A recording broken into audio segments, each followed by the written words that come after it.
Right, so the vegans are back, and this time they're fighting amongst themselves. This one is, do all vegans think the same on Jubilee's spectrum? So you know things are going to get spicy. Will they be able to find some common ground, or will they be at each other's throats just like they were last time? Well, there's only one way to find out, so let's jump straight into it. I refuse to eat at a table where people are eating animal products. In my mind, it's the same thing as if like you're eating a dog or a child in front of me.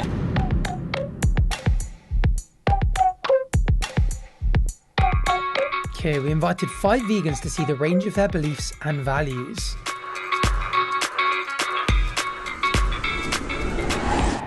You can be vegan for reasons other than ethical. 3, 2, 1.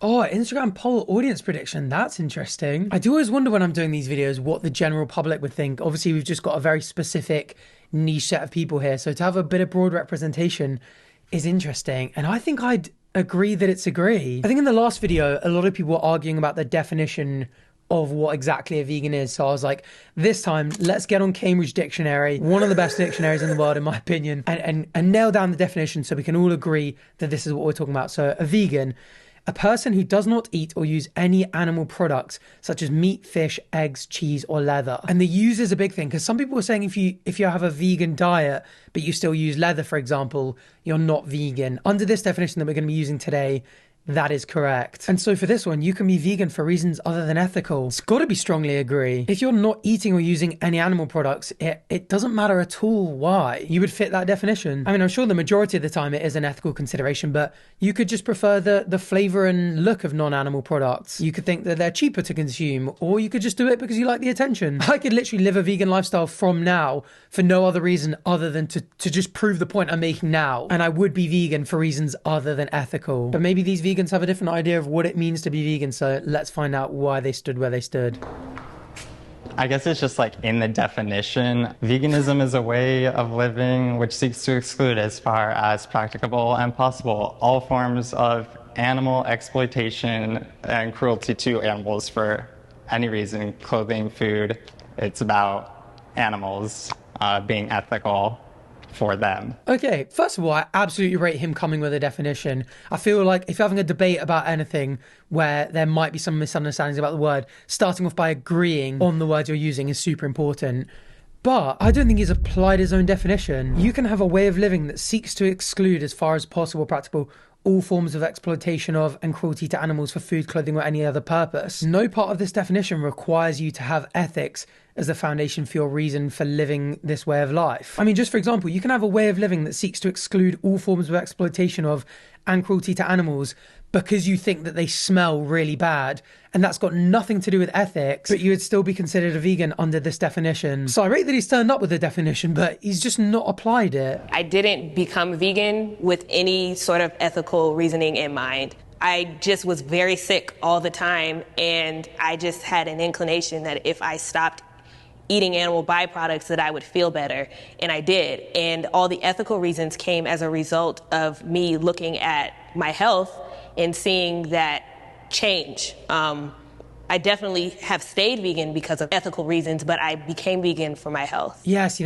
this is one of the big reasons why I brought up the definition in the first place. It's because in the last video, there was a guy who didn't eat animal products for a similar reason. It was for his skin, but I think he still used animal products outside of it. And there was a big debate as to whether he was actually considered vegan or not. So if she's saying that she started eating a vegan diet for health reasons, but was still using leather, she hadn't actually become a vegan. If she then stopped using the leather because she was like, oh, because of animal suffering, then that's when she's become a vegan for ethical reasons. I mean, I know all of this, like sticking to the definitions is quite tedious, but you've kind of got to, because if you're not being clear and precise in your arguments, you might not get anywhere. I became vegan for health reasons, but I think the end goal of veganism is animal liberation. So I feel like that's more plant-based when you're vegan for health or vegan for something else, because at the end of the day, we seek to use products that have no animals in them at all. The reason why I went vegan was for the environment. Climate change is real. You could do more good for the environment by being vegan than giving up your car, which is insane. I guess the ethics came afterwards, which is why, like, I agree with you guys. I feel like we both think the same things, but why I started wasn't for ethics, which is why I'm here. What is it with these people and using weird definitions? Since when was climate change not an ethical consideration? Okay, it might not be to do with animal rights or animal harm and suffering directly, but it's definitely still a question of ethics. I mean, there are a ton of different ethical frameworks he could be using to come to this conclusion. My guess it would be consequentialism, but I mean, asking, do my food choices and the choices of the products that I'm purchasing have an impact on future generations, future populations, ecosystems, animals, biodiversity? Like, they are all ethical considerations. And obviously climate change has a massive impact on animals and humans, so indirectly it also has ethical considerations to do with animal suffering. So I actually don't think, I'm barely agreeing with anyone here. I guess you could kind of imply his take as being like, it's to do with the ethics of how we treat animals directly. Maybe there's some middle ground for the first time. I will not buy or cook non-vegan items in the loved ones. 3, 2, 1. This one's tough because I've bought like a chicken burrito for my brother. He would go get it anyway, and that's maybe not the best way to go about it. Maybe I should deter him, but the way I try to promote my diet is just by being an example and not by forcing it into someone else, because I just think that if maybe like I had bought a vegan burrito, he would just like be resentful of veganism even more because he didn't get what he wanted. That's quite a mature take for what I was expecting from a lot of the people on this video. I feel like Jubilee tends to get quite a lot of people that have quite extreme, very strongly held opinions. And especially on a vegans video, I did think like, are they going to get every single person in here to be the type of vegan that really forces it on everyone else around them? And I actually think like for the vegan cause, this kind of attitude actually just does do more for veganism. I mean, I just feel like you're going to have a way better chance of convincing someone of your worldview if you're speaking to them like a normal human being and you display compassion and understanding, rather than trying to force someone into something or shaming them into it or building up resentment and expressing that instead. And so even if you are morally repulsed by the idea of someone eating chicken in a burrito, having that restraint and, like you said, being an example rather than forcing it, I think is just a really, really good way to go. And I also think some of the other vegans are not going to like that. Buying it or preparing animal products or anything that's not vegan for somebody is enabling them to fund the very oppression that I'm against. Like for me, I've taken the liberation pledge. So like I'll refuse to eat at a table where people are eating animal products. In my mind, it's the same thing as if like you're eating a dog or a child in front of me. You're not gonna wanna like stay at that table and be with that. You're gonna wanna like try to change those people. Okay, so if you're gonna try to change people, don't you think it'd be beneficial to sit with them, because then you could expose them to your point of view? So actually every single person that I've told the Liberation Pledge about, they've had no problem changing their meals and going to vegan restaurants with me. If you care about me as a person, how could you not change one meal? That's kind of fair, I guess. I mean, it is quite an extreme route to take. But if everyone around him is going, you know what, fine, I'll have a vegan meal this dinner time, then he is actually doing good for the vegan cause. It would be super interesting to hear what those people actually think after the meal, though. Like whether in the long term they're going, okay, well, I swapped that meal out, but I'm not going to become vegan. I've just decided to placate him this time. And, you know, maybe if they had ordered their meal with meat instead and he had had an interesting conversation, he could have persuaded them of his viewpoint. Because you do have to wonder whether interacting with a vegan who says, I'm literally not even going to sit down and have dinner with you unless you engage in my philosophy for this meal, puts you off and makes you go, wow, I never want to be like that. And therefore, in the long term, just, yeah, it does more harm than good for the vegan cause. My approach is like leading by example, right? All of my family knows you're not going to come to my house and bring any animals in or ask me to prepare it, but I do a lot of cooking. So I think what has brought me a lot of joy is like taking everything that I know my family loves to eat and veganizing it. And I've seen like my mom, my dad, and my brother, who I never thought would go vegan in a million years, go vegan. And I do know that if I would have had the approach of like judging them or, you know, coming too aggressive, it would not have been met with love or understanding at all. Not forcing it on them, it has actually helped them come over to the dark side.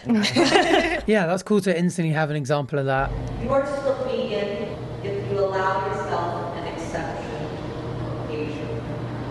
3, 2, 1.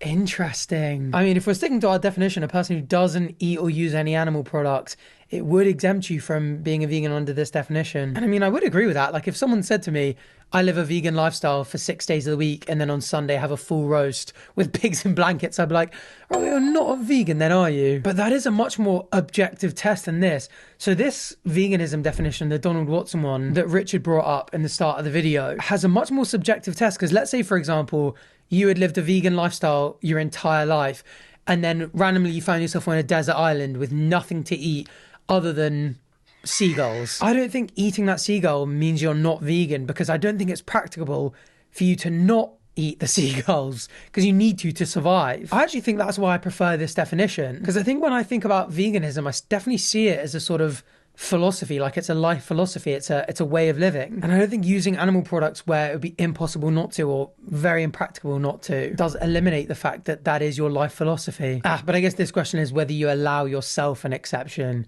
So I think that's not going like, oh, it's impractical, or like, you know, not possible for me to avoid it. I think this is going like, I'm going to give myself an exception and do it here just because I want to. And in that circumstance, I think that means you're not a vegan. Where do you draw the line then, I guess? Like you're bending your own morals every once in a while. It's the same thing with like meatless Mondays. Like we don't have like homophobic free Tuesdays. Like it's every day is homophobia free, right? So like, it's the same thing for me. If like you slip up, it's like saying like, oh yeah, I just am like totally fine with certain amounts of exploitation if I'm doing it. Say you're traveling and it's genuinely hard to find like vegan food. You can't like survive on like just like lettuce all the time. And in certain like cultures, like say like China, like it's really hard to find something without meat. I've grown up in different countries and surrounded by different cultures, and we live in a place where veganism is almost mainstream and it's super accessible, but there's developing countries where that's just not the case. Even though like Beyond Burgers, Gardein, like those aren't accessible worldwide, we have fruits and vegetables everywhere. And like, I don't want to just tell everyone to only eat like there's food basic deserts plants, though, and in food deserts that's not necessarily always true. Because I've been in these situations where it's just not really a sustainable option to feed yourself 100% vegan. Is it more of like a convenience thing, or is it more of a like, it's really, there's literally nothing available? There's not a banana or an apple or a bean. I spent 3 months near the Arctic Circle in Iceland, and in Iceland their diet is just, it's such a cold climate, it's all like sheep, fish, you know, it's really dairy, because but they don't have any fruits or vegetables out there whatsoever at all? What? It's near the Arctic, bro. I was literally thinking the exact same thing. I was thinking if you were somewhere, yeah, near the Arctic Circle, and you were just like, I'm in a culture where I'm having to survive of fishing or hunting seals, and I can't just plant a banana tree in the ice, then that's his own definition. He's the one that brought up whether it's reasonable and practicable. The definition that he brought along was specifically to exclude people who go like, I cannot survive on a vegan lifestyle where I am, and so I can undertake a lifestyle that makes me avoid these as much as possible, but where I need to use them to literally survive, I have to. The climate doesn't allow for that unless you're building greenhouses, which, you know, is like how they're moving. But in remote villages where there's only 20 people, you know, you can forage flowers to make tea and like little berries here and there, but that doesn't sustain people for the kind of climate that they experience. Wow, he seemed, yeah. So funny, isn't it, that he's the one that brought that definition that clearly had that carve out for that specific purpose, and he kind of rejected it. It's so interesting to see how like perplexed he was by the idea that people aren't living in the same situation as him with the same ability to choose as him. I've been bullied for being vegan.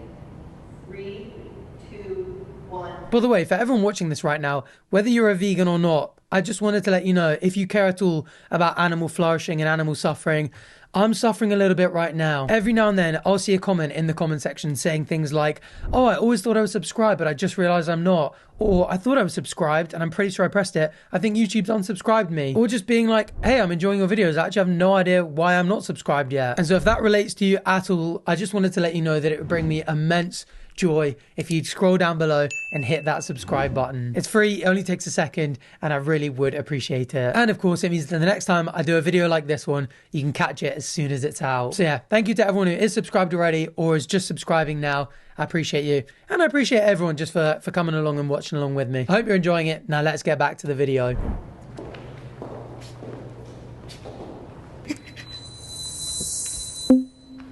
Oh, actually, just thinking about it, this is the audience prediction. Is that like the audience have been told to predict what the vegans are going to say? That's way less interesting than just getting a general Instagram poll. Because I don't care what the audience thinks these guys are going to vote. I'm curious what a general audience is going to answer. Where I come from, Orange County, is just a really nice place to be vegan. People really understand why people are vegan. Every now and then you get the, bro, you look like you need a hamburger, but I mean, it's not that bad.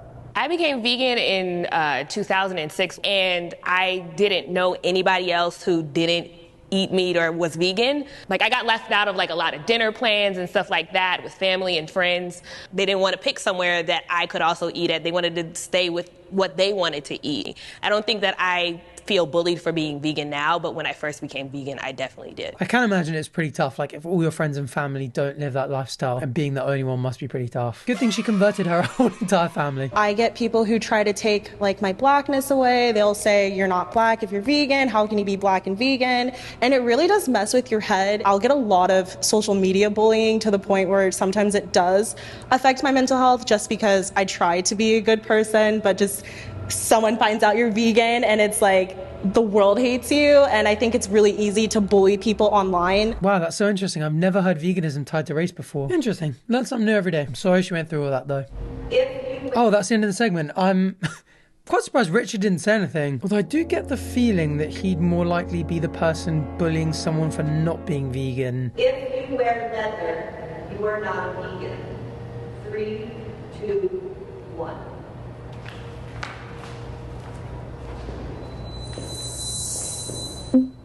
Yeah, I think I'd go agree here. Again, like in the definition we're using, that is an animal product. If you are using it, you're not a vegan. But, you know, if you're freezing to death in the Arctic and there's one jacket available and it's leather, I don't think you lose your vegan status just for wrapping that around you. I think if you consciously consume leather and buy it and wear it because you want to and you're conscious of that choice, then it's not vegan.